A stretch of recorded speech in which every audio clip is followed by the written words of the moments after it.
ओम। आज का प्रातः क्लास है 2 मई 1968।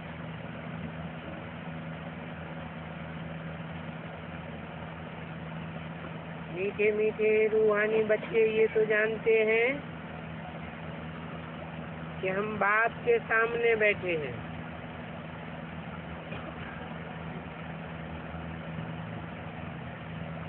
कौन जानते हैं? रूहानी बच्चे। रूहानियत की स्टेज में जो बैठने वाले हैं वो जानते हैं। देहभान में है तो नहीं जानते। और रूहानी बच्चे जानते हैं वही बाप है, फिर टीचर के रूप में पढ़ाने वाला भी है। एक ही है।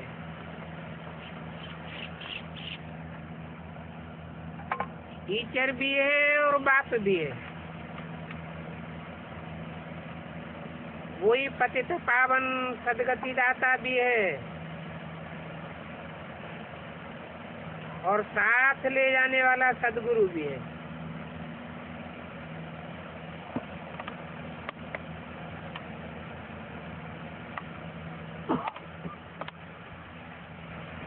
कार्यकर्ता 3 रूपों में, लेकिन करने वाला एक ही है। और रास्ता भी बहुत सहज बताते हैं। पतित से पावन बनने के लिए कोई मेहनत भी नहीं देते हैं। कहाँ भी जाओ, घूमो फिरो, घूमते फिरते विलायत में जाते अपन को आत्मा समझो। तो आत्मा तो समझते ही हो, परंतु फिर भी कहते हैं अपन को आत्मा निश्चय करो। देह अभिमान को छोड़ करके आत्मा अभिमानी बनो।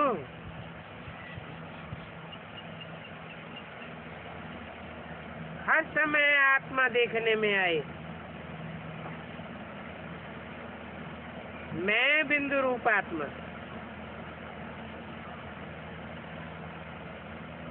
जो शरीर लेती है पार्ट बजाने के लिए। एक शरीर से पार्ट बजा करके फिर दूसरा लेते हैं। इस आत्मा का पार्ट एक शरीर में 100 वर्ष भी चलता है,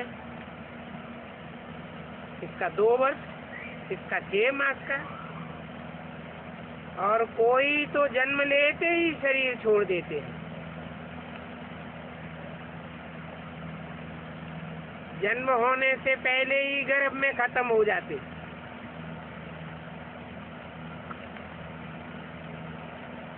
तो समझो शरीर में प्रवेश किया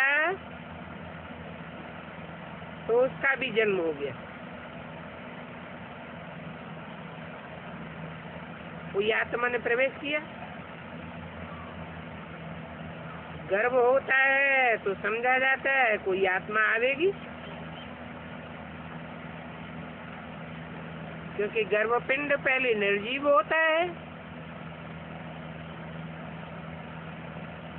बाद में आत्मा प्रवेश करती है।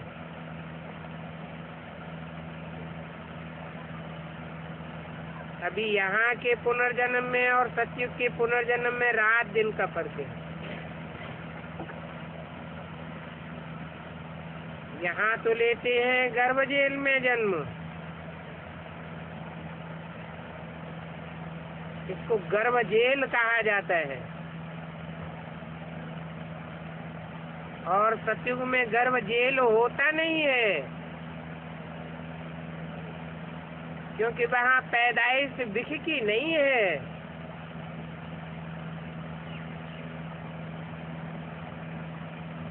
वहाँ विकर्म होते ही नहीं है।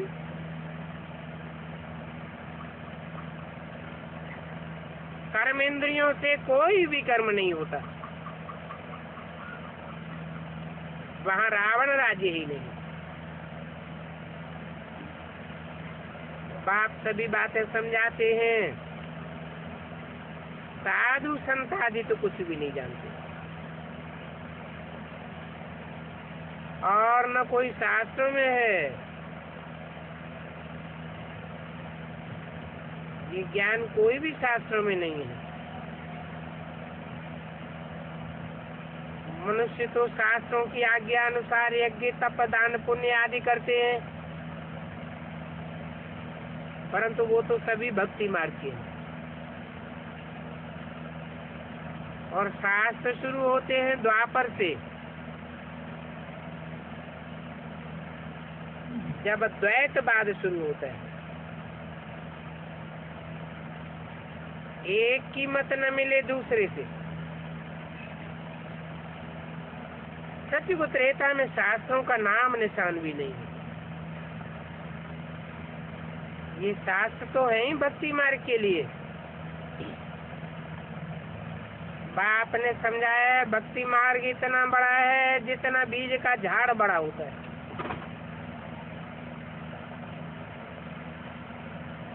और ज्ञान इतना बड़ा है जितना छोटा सा बीज।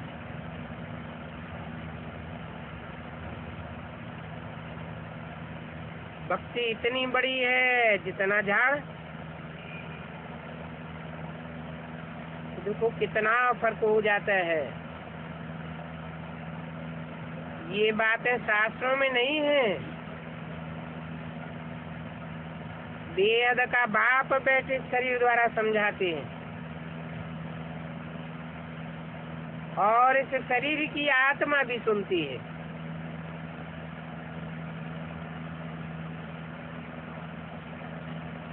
सुनाने वाला है ज्ञान सागर बाप, जिनको अपना शरीर नहीं है।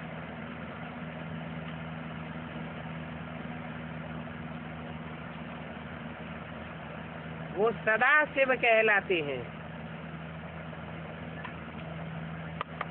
सदैव निराकारी है तो सदैव कल्याणकारी है। शिव माने ही कल्याणकारी। जैसे वो पुनर्जन्म रहते हैं, वैसे नाम लेने से भी रहते हैं। उनको कहा ही जाता है सदाशिव। और शिव उनकी बिंदी आत्मा का ही नाम है, औरों के शरीर का नाम होता है। वो सदैव के लिए शिव ही शिव है। उनके जिस्म का कोई नाम नहीं पड़ता, जिस्म है ही नहीं।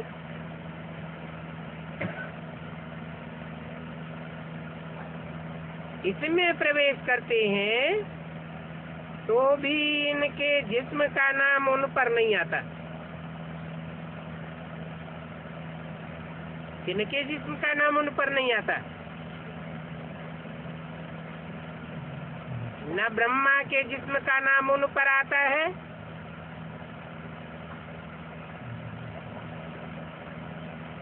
कि ब्रह्मा शिव हो जाए।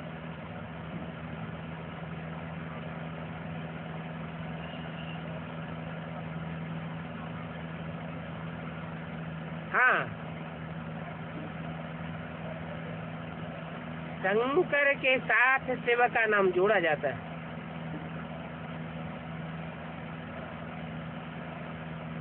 और कोई देवता ऐसा नहीं है, कोई मनुष्य मात्र ऐसा नहीं है, कोई जीवात्मा ऐसी नहीं है जिसका नाम शिव के साथ जोड़ा जाए।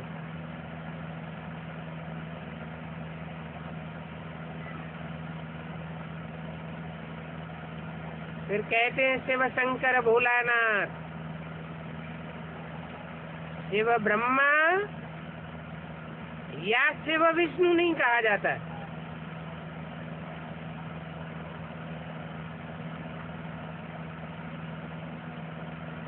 तुम्हारा है बेहद का संन्यास।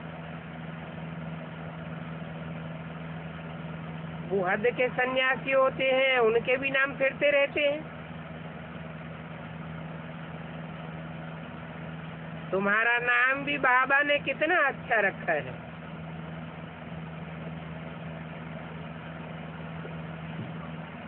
ड्रामानुसार जिनको जो नाम दिए वो गायब हो गए।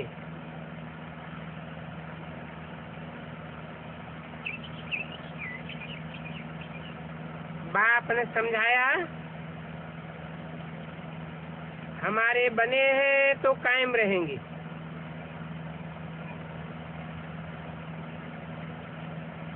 फारकती व डाइवोर्स नहीं देंगे।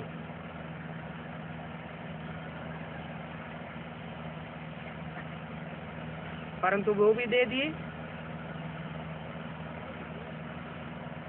तो फिर नाम रखने से कोई फायदा ही नहीं। नाम रखा और काम पूरा न किया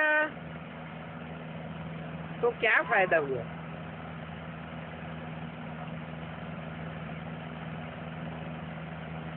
सन्यासी आते हैं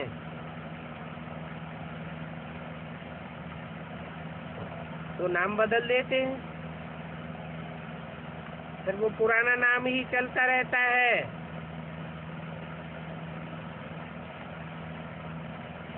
घर में लौटते हैं तो भी वही चलता है। ऐसे नहीं कि सन्यासी सन्यास करते हैं तो उनको कोई मित्र संबंधी आदि याद नहीं आते हैं, बहुत याद आते हैं। और यहाँ भी नंबरवार हैं।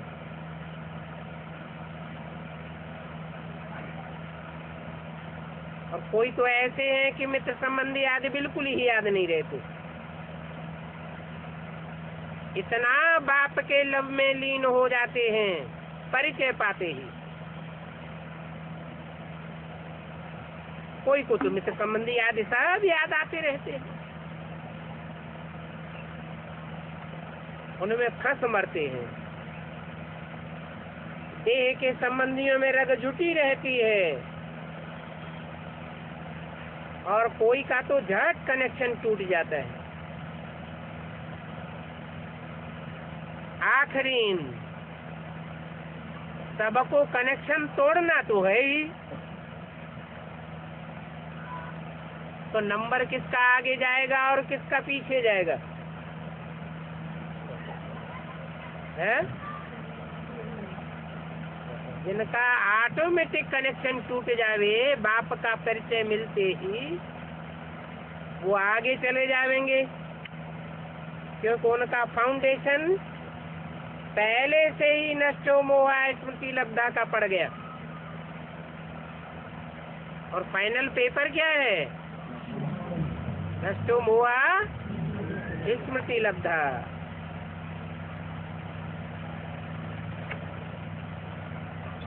जब तोड़ना तो है ही, और बाप ने भी बताया है कि अभी सबको वापस जाना है। जहाँ वापस जाना है उस घर में क्या संबंध रह जाएगा? कोई संबंध रह जाएंगे? आत्मा आत्मा, भाई भाई,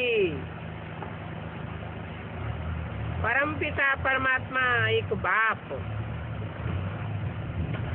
ये भी पहचान यहाँ होती है।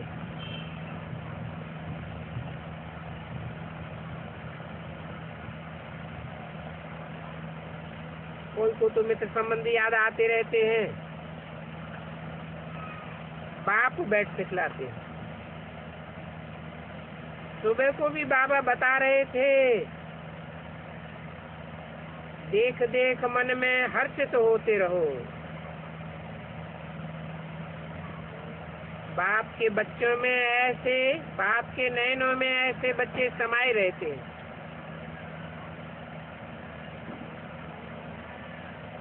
क्योंकि बाप को ऐसे बच्चों को देख के सुख होता है,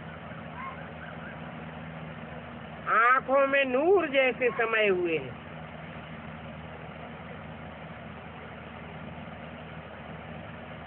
ये बच्चे मेरी आंखों के नूर है ना। कौन?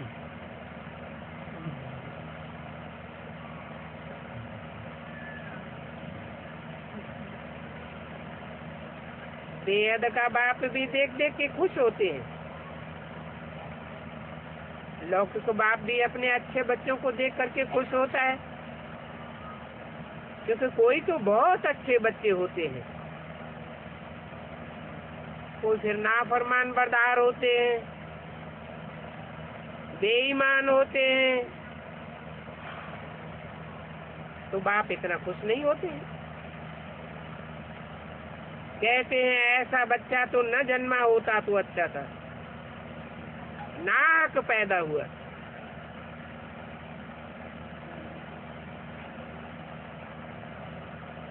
नाफरमान बनते हैं तो बदनाम कर देते हैं।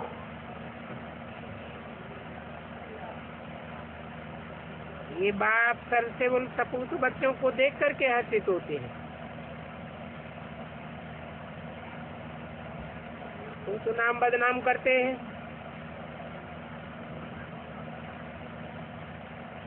सेंटर संभालते हैं, बाप के बनते, फिर भी विकार में चले जाते हैं। बेहद का बाप कहते हैं ये तो बिल्कुल कलंकित निकला। ब्राह्मण परिवार का नाम बदनाम कर दिया। बच्चों को समझाते रहते हैं कोई के भी नाम रूप में नहीं फंसना है, ऐसों को सेमी कुल कलंकित कहा जाता है। सेमी से फिर फाइनल भी हो जाते हैं। खुद लिखते हैं बाबा हम गिर गए, हमने काला मुंह कर दिया, माया ने धोखा दे दिया। माया के तूफान बहुत आते हैं। बाप कहते हैं ये काम कटारी चलाई, ये भी तुमने एक दूसरे को दुख दिया। 2:5:68 की वाणी का दूसरा पेज।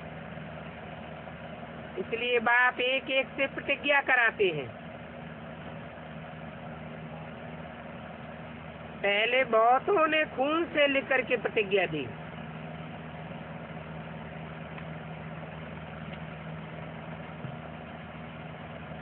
खून निकाल करके भी बड़ा लंबा चौड़ा पत्र लिखते हैं।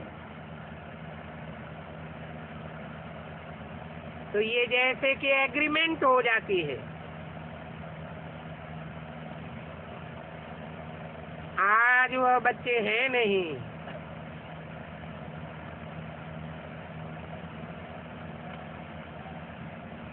बाप कहते हैं ओ मम माया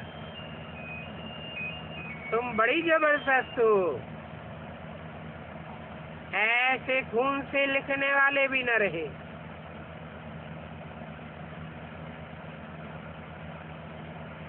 ऐसे बच्चे जो खून से लिख कर देते तुम उनको भी खा जाती हो। जैसे बाप समर्थ है, माया भी समर्थ है। बाप सर्वशक्तिवान है तो माया भी सर्वशक्तिवान बन जाती है।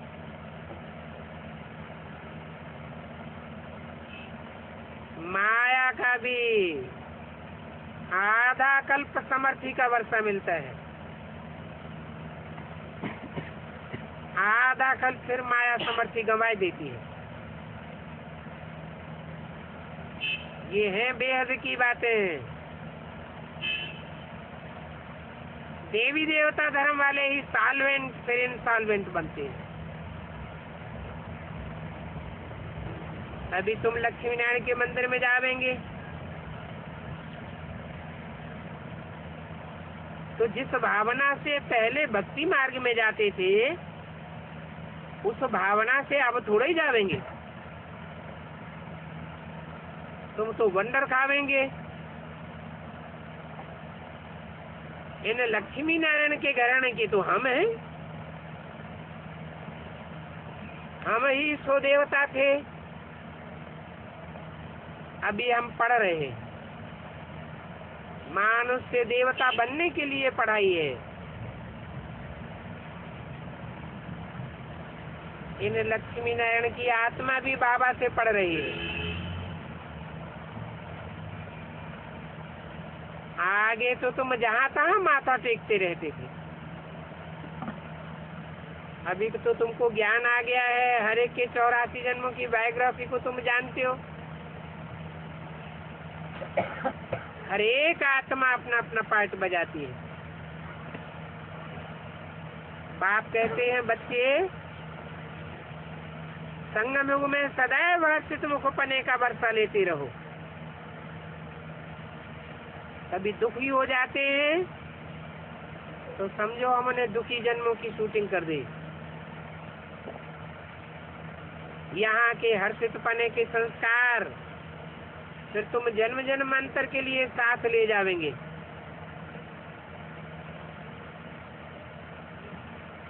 तुम जानते हो कि अभी हम क्या बन रहे हैं। बेअद का बाप हमको ये वर्षा दे रहे हैं, और तो कोई भी ये वर्षा दे न सके। मनुष्य देवता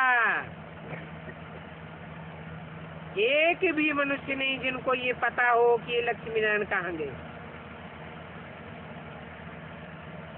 समझते हैं जहाँ से आए वहाँ चले गए। अभी बाप कहते हैं अपनी बुद्धि से जज करो। भक्ति मार्ग में भी तुमने वेद शास्त्र ग्रंथ आदि पढ़े। अभी मैं तुमको ये ज्ञान सुनाता हूँ तो तुम जज करो कि शास्त्रों की वो भक्ति मार्ग की बातें राइट हैं या हम राइट हो।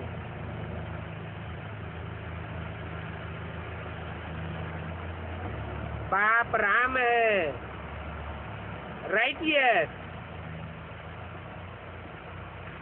और रावण दुश्मन है, अनराइटियस।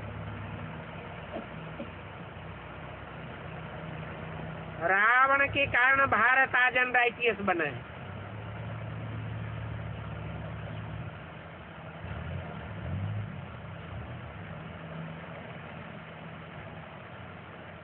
अभी बात किसकी कर रहे थे? राम की बात कर रहे थे या भारत की? अभी राम की बात की, अभी भारत का नाम क्यों लगाई दिया? क्योंकि सारे भारत का प्रतिनिधित्व करने वाली आत्मा ही राम की है।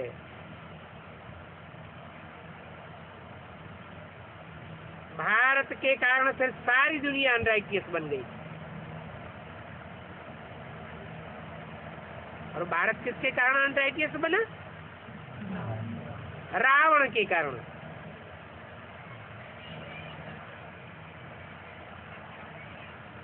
सारी दुनिया के सारे लोग हर बात में असत्य बोलते रहते।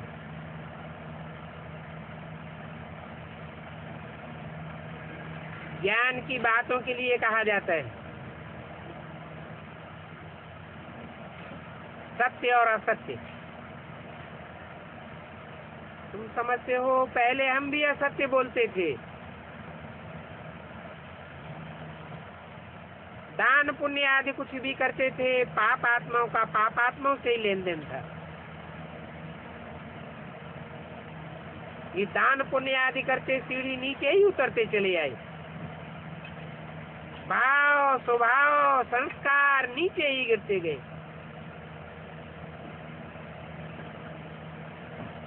तुम देते भी थे आत्माओं को। पाप आत्माएं पाप आत्माओं को देती हैं, तो फिर पुण्यात्मा कैसे बनेगी?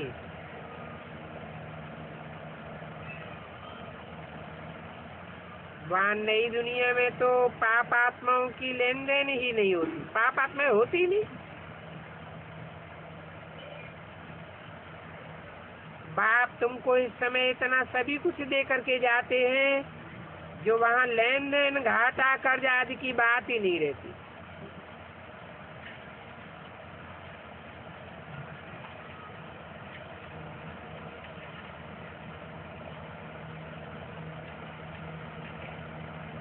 कहाँ की बात बताइए?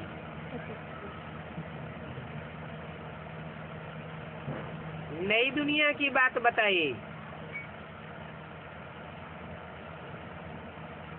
सतयुग त्रेता की बात बताइए, या उससे भी ऊंची स्टेज वाले स्वर्णिम संगम युग की बात बताइए।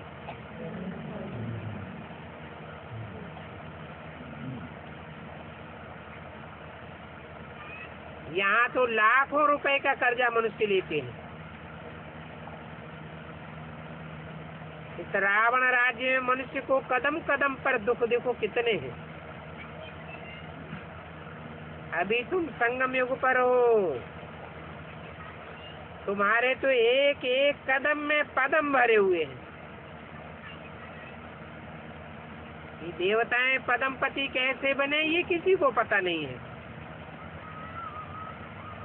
स्वर्ग तो जरूर था ना, निशानियां तो हैं, बाकी उन निशानियों का ज्ञान ही नहीं है कि राज्य इन्होंने कैसे लिया। वहां भी ये पता नहीं रहता है कि कौन से कर्म किए अगले जन्म में, जो हम सतयुग में ऐसे देवता बने। वो तो है ही नहीं सृष्टि, उसको कहा जाता है सुखधाम। दुख की बात ही नहीं। 5000 वर्ष पहले की बात है। तुम पढ़ाई ही पढ़ते हो सुख के लिए, तो बाप अभी संगम में पावन बनने के लिए अथाह युक्तियां निकालते रहते। कितना भी बल गंगा स्नान करें, गुरु करें, परंतु पावन कोई नहीं बन सकते। अभी बाप ने तुमको कितना समझदार बनाया है। कोई भी डिफिकल्टी की बात नहीं है। भक्ति मार्ग में तो तुम जन्म जन्मांतर धक्का खाते खाते कंगाल बनते गए। अभी तो तुमको पक्का ठिकाना मिल गया है। भक्ति मार्ग में तो उतरती कला होती गई, अभी तुम्हारी चढ़ती कला है। बाबा कितनी अच्छी रीति समझाते हैं कि तुम आत्मा के 3 रहने के स्थान हैं। शांति धाम वो है आत्माओं का सीट होम।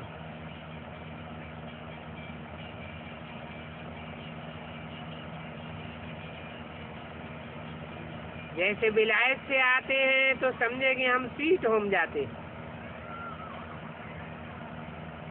और तुम्हारा तो सीट है शांति धाम। बाप भी शांति का सागर है, जिसका पार्ट होता है पिछाड़ी में।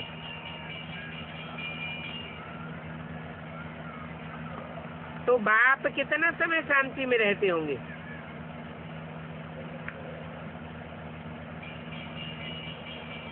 बहुत ही हल्का पार्ट कहेंगे,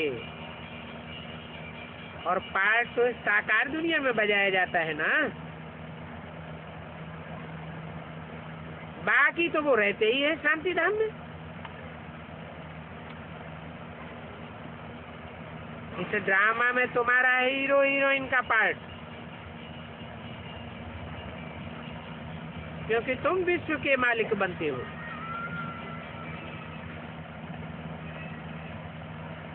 ये नशा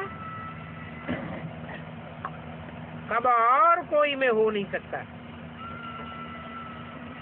सिवाय तुम्हारे, और कोई की तकदीर में ही स्वर्ग के सुख नहीं है। ये सुख तो तुम बच्चों को मिलते हैं, जिन बच्चों को बाप देखते हैं। तो बाबा कहते हैं तुम बच्चों की तो धारणा पक्की हो गई है हे बाबा तुम्ही से बोलो, तुम्ही से बात करो, और कोई से हमें बात करना भी अच्छा नहीं लगता। बाप भी कहते हैं तुम बच्चों को देख करके मैं बहुत हर्षित होता हूँ। हम 5000 वर्ष के बाद आया हूँ, बच्चों को दुखधाम से सुखधाम ले जाता हूँ, क्योंकि काम शिक्षा पर चढ़ करके बच्चे जल करके भस्म हो गए। अभी जा करके उनको कब्र से निकालना है। आत्माएं तो इस दुनिया में सभी हाजिर है ना, उनको पावन बनाना है। भक्ति मार्ग के गुरु लोग तो बाप को जानते ही नहीं है। तुमको अभी भक्ति मार्ग के गुरु से बाप ने छुड़ा ही दिया है। बाप कहते हैं अभी बुद्धि से उन गुरुओं को निकाल दो। अभी तो तुमको ऊंच से ऊंच एक सदगुरु मिला है, तो ऑटोमेटिकली बच्चे और सब बातें भूल जाते हैं। एक से ही ताल्लुक रखना है। 2 मई 1968 की वाणी का 3रा पेज। तुम्हारा कहना भी ये था आप जब आवेंगे तो हम आपके सिवाय और किसी को याद नहीं करेंगे।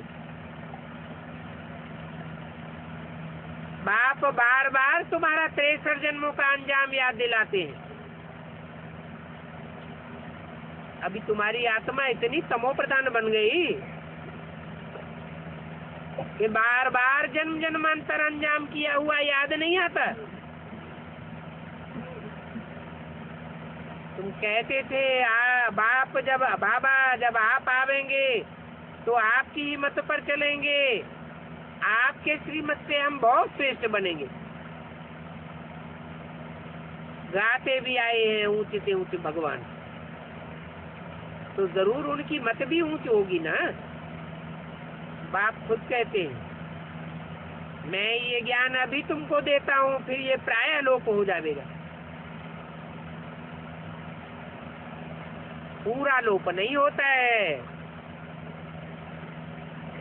शास्त्रों में कुछ न कुछ आटे में, जैसे आटे में लून रह जाता है, डाला जाता है, ऐसे थोड़ा सत्य रहता है।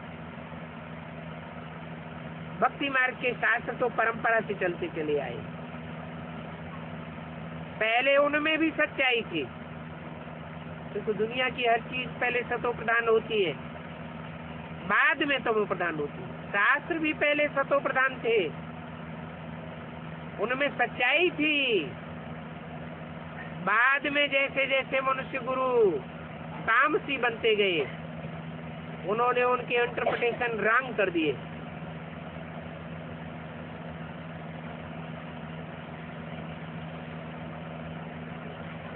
कहते हैं रावण भी परंपरा से चलता चला आ रहा है। हाँ, क्यों नहीं? जब से शास्त्र बने तब से रावण भी बना। शास्त्र तो अनेक मनुष्यों ने बनाए हैं, वो अनेक मनुष्य गुरु जैसे रावण के हाथों में वेद शास्त्र दे दिए।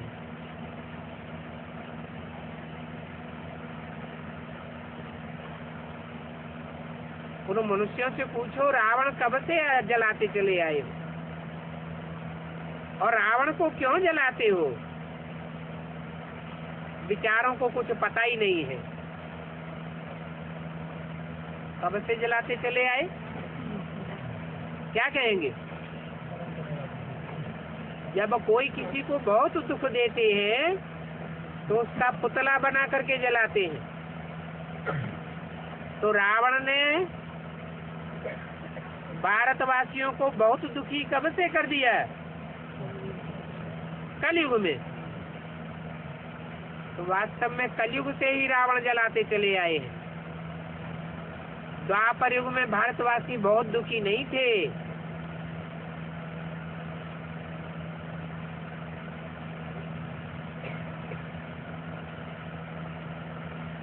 अर्थ न समझने के कारण कितना साधमाना आदि करते रहते।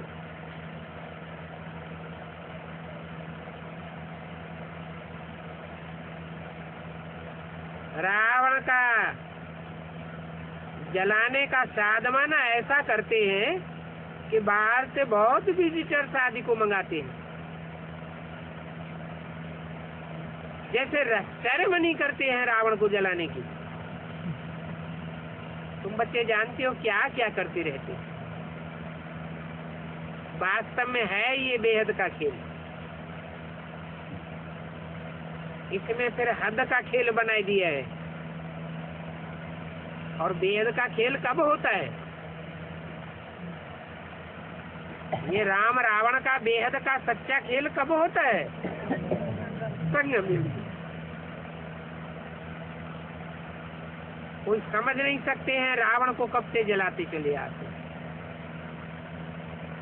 और फिर रावण का पुतला दिन प्रतिदिन बड़ा बनाते जाते हैं। क्योंकि रावण भी जैसे जैसे तमोप्रधान बनता जाता है, वृक्ष की तरह उसका विस्तार होता जाता है। सारी दुनिया में रावण राज्य फैल जाता है।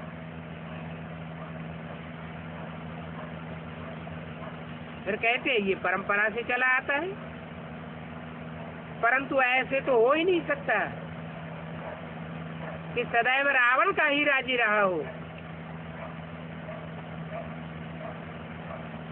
इस दुनिया में तो रावण है प्रत्यक्ष, और राम है अप्रत्यक्ष।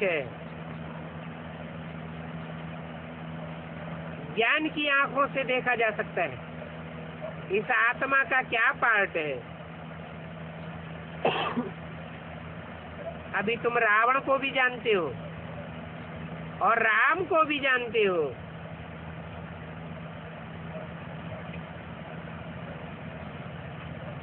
आखिरी रावण को कब तक जलाते रहेंगे?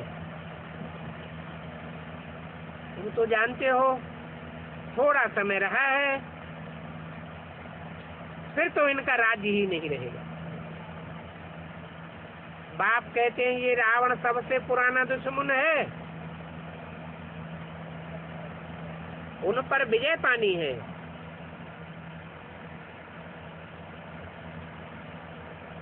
मनुष्यों की बुद्धि में तो क्या क्या बातें भरी पड़ी, और वो बातें भी ड्रामा में नूद हैं। सेकंड बाय सेकंड जो निकलता चला आया है उसको 4900 वर्ष हो गए पार्ट में चलते चलते। तुम चाहो तो तिथि तारीख हिसाब किताब निकाल सकते हो, कितना घंटा, कितने वर्ष, कितने मास हमारा पार्ट कहाँ चलता है।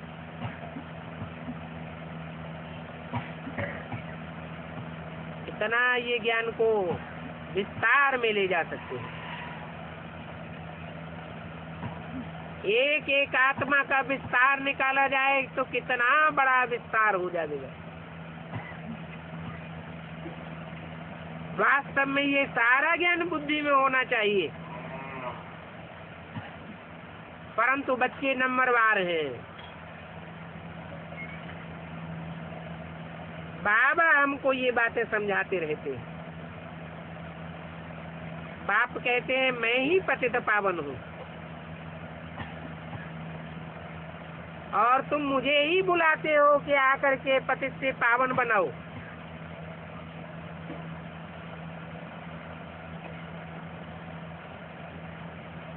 ऐसे नहीं कहते हो कि हे बाबा ब्रह्मा के तन में आओ और ज्ञान सुनाकर चले जाओ। नहीं, क्या कहते हैं भक्ति मार्ग में? हे पतित पावन आओ और आकर के हमको पावन बना करके जाओ।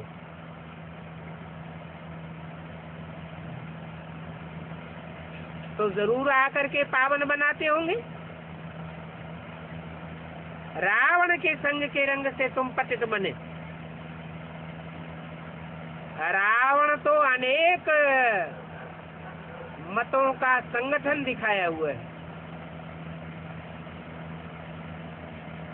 अनेक मनुष्य गुरुओं का मिलकर के एक संगठन दिखाया हुआ है। अनेकों की मत से होती है दुर्गति, एक बात से होती है सदगति।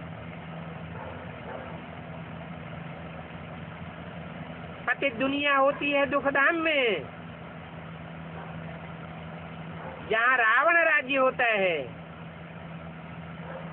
अनेकों से होते हैं पतित व्यभिचारी, और एक से पावन अव्यभिचारी दुनिया बनती है। पावन दुनिया होती है शांति धाम और सुख धाम। अभी तो इस दुखधाम में सभी पतित हैं, एक भी पावन नहीं है सिवाय परम पिता परमात्मा के। तो ये बच्चे हमेशा बाबा बाबा करते रहो, ये भूलना नहीं है, तो तुमको सदैव शिव बाबा ही याद आवेगा। ये हमारा बाबा है।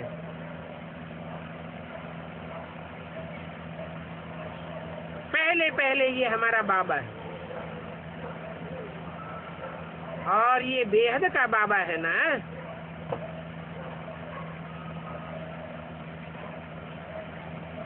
बाबा कहने से बरसे की खुशी में आ जाते, क्योंकि बाप का वर्षा कोई को मिले या न मिले, लेकिन बाबा का वर्षा, डाढ़े का वर्षा जरूर मिलता है। सिर्फ भगवान या ईश्वर या प्रभु कहने से वर्षे का विचार नहीं आवेगा। अभी बाप कहते हैं सारी दुनिया को भूल जाओ, सभी को भूलो। वेद का बाप समझाते हैं ब्रह्मा द्वारा,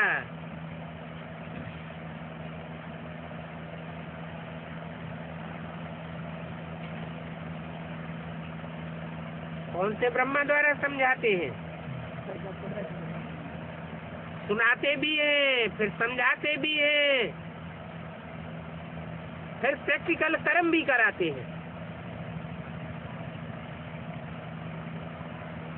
ये उनका रथ है। उन रथ के द्वारा कहते हैं मैं तुमको ये बताता हूँ, फिर ये बनाता हूँ।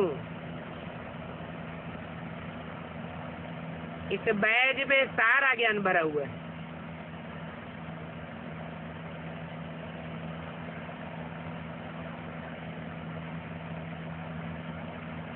इस बैज का ज्ञान पिछाड़ी में तुमको ही याद रहेगा।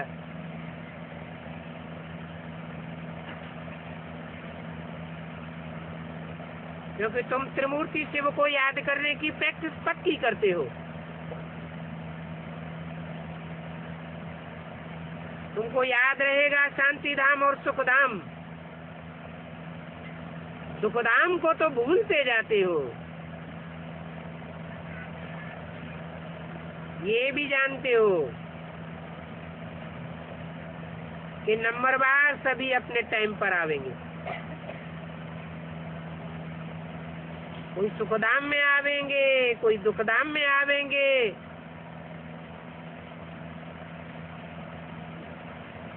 दुखधाम में आने वाले इस्लामी, बौद्धिक, क्रिश्चियन आदि कितने ढेर हैं, कितनी संख्या है उनकी।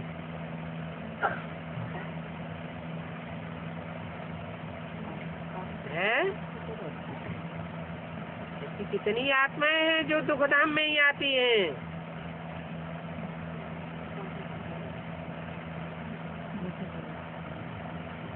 दस करोड़ देवात्माओं को छोड़ करके बाकी सब दुख धाम में ही आते हैं। भले एक जन्म उनको भी सुख की अनुभूति होती है, बाकी के जन्मों में तो दुख ही दुख।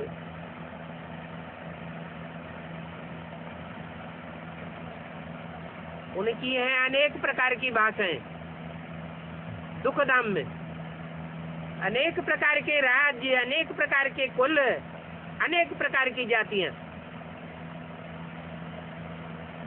तुम्हारी तो सुखधाम में एक ही जाति, एक ही एकवाद, उनका है द्वैतवाद।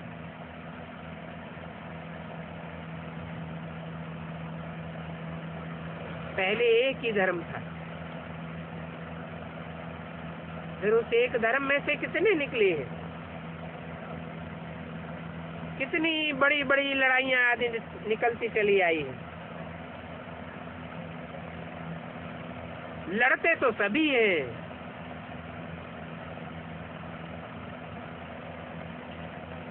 देवता धर्म के भी द्वापर युग में आकर के लड़ते हैं कि इस द्वैतवाद में आ जाते हैं।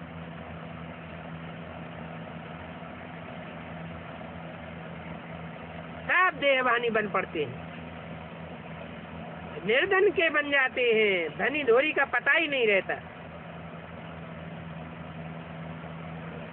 अभी बाप कहते हैं मैं तुमको जो राज्य देता हूँ वो राज्य तुमसे कब कोई छीन नहीं सकता है। बाप आकर के स्वर्ग का वर्षा देते हैं।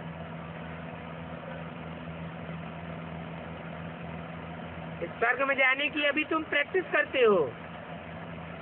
क्या प्रैक्टिस करते हो?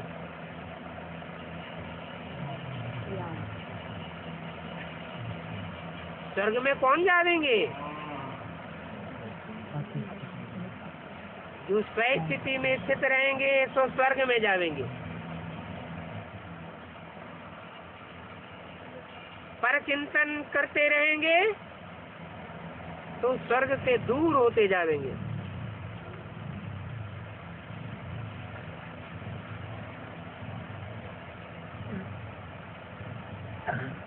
तुमको अटल अखंड अडोल रहना है। माया के तूफान तो जरूर आवेंगे।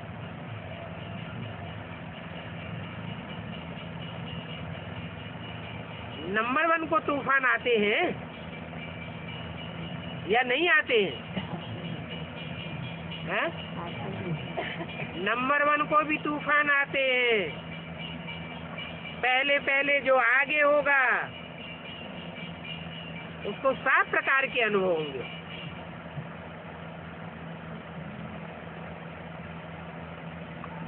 बाबा कहते हैं मैं सभी से पहले अनुभव करता हूँ।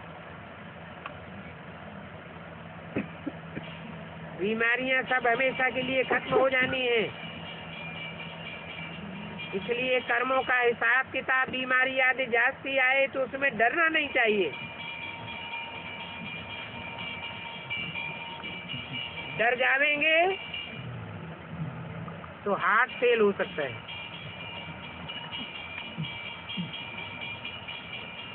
ये पिछाड़ी की बीमारियां हैं, सतयुग में तो ये फिर होंगी नहीं। अभी सभी उथल पथल खावेंगे।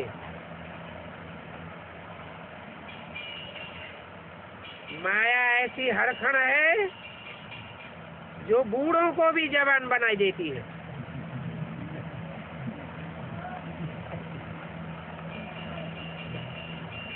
मनुष्य वानप्रस्थ लेते हैं तो वहाँ फीमेल्स नहीं होती है।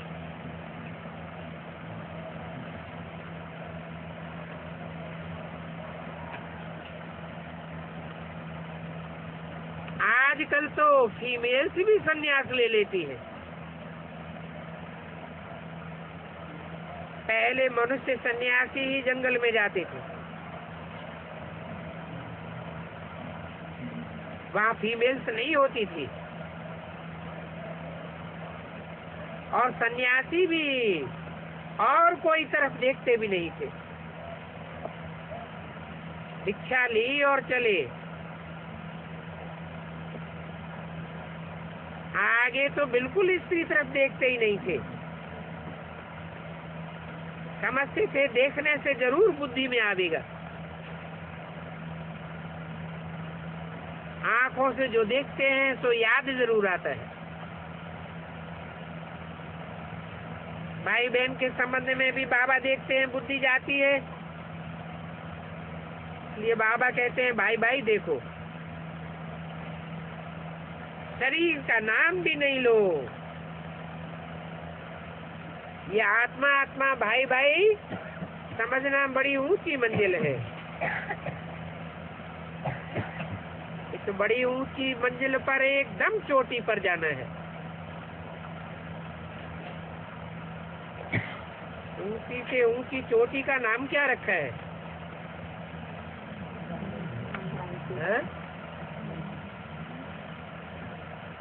वो जिस्मानी प्रयास करने वाले भी ऊंची ऊंची चोटी पर जाते हैं। कौन सी ऊंची चोटी पर जाते हैं? एवरेस्ट। एक है पश्चिमी सभ्यता और एक है पूर्वीय सभ्यता। ये पश्चिमी सभ्यता आत्मा आत्मा भाई भाई से बहुत दूर ले जाती है और पूर्वी सभ्यता आत्मा आत्मा भाई भाई की ऊंचे से ऊंची स्टेज पर चढ़ाई देती है। तो तुम बच्चों को एकदम चोटी पर जाना है। तुम्हारी ये राजधानी स्थापन होती है। इस राजधानी में उच्च पद पाने के लिए बहुत बड़ी मेहनत करनी पड़ती है। कहते हैं हम तो लक्ष्मी नारायण बनेंगे, तो बाप कहते हैं बनो। इसके लिए क्या करो? श्रीमत पर चलो। माया के तूफान तो जरूर आवेंगे, कितने भी माया के तूफान आवे, परंतु कर्मेंद्रियों से उसको कुछ करना नहीं है। नहीं तो दिवाला मार देंगे। दिवाला आदि तो ऐसे भी मारते रहते हैं ना, ऐसे नहीं है कि ज्ञान में आए हैं तब दिवाला मारते हैं। ये तो पहले से ही चलता चला आया है। बाप तो कहते मैं आया हूं तुमको पतित से पावन बनाने। दिवाला तो तुम्हारा यहाँ भी निकलता है। कब तो बहुत अच्छी सर्विस करते हैं, दूसरों को समझाते भी हैं, फिर दिवाला निकाल लेते। अच्छा, ओम शांति।